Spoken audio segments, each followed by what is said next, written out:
Also consists of Odyssey by Vance and Chainer's Torment by Scott McGough. I hope that's how you say his last name. Judgment by McDermott, which is the final book in the Odyssey cycle of the Magic the Gathering series. So the plot of this series is that a magical artifact has been uncovered, and this artifact is known as the Mirari. And it is so powerful that it draws people to it of a certain type. In Odyssey, all of the characters meet up in the Cabal pits for pit fighting matches, and the winner of the tournament gets the Mirari.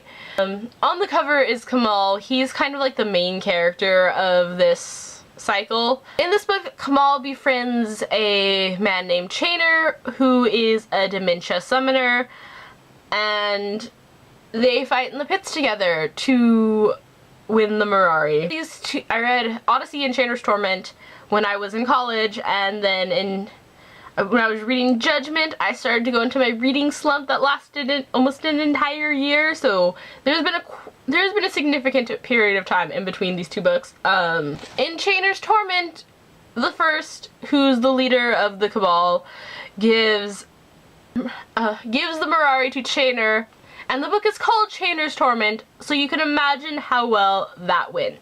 And on this cover, it's obviously Chainer, so yeah, he didn't have a fun time in this book.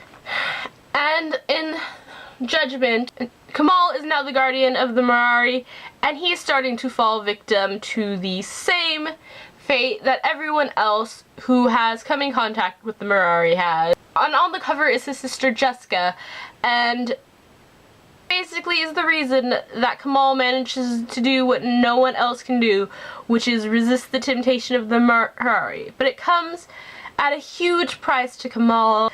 This book was really good. The only thing I have to say about this book was that I read the next two books in the next cycle, which actually follow the same cast of characters. So I knew what was going to happen, so part of the suspense of what was going to happen was gone for me.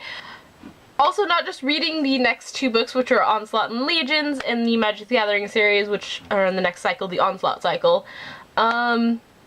I also knew what was going to happen to some of the characters because I played the card game, and the characters weren't acting the right color, so I knew things were going to happen to some of them. So, unlike the other Magic the Gathering book I read, Alara Unbroken, you don't need to be familiar with Magic to read these three books. They're a great standalone trilogy on their own, and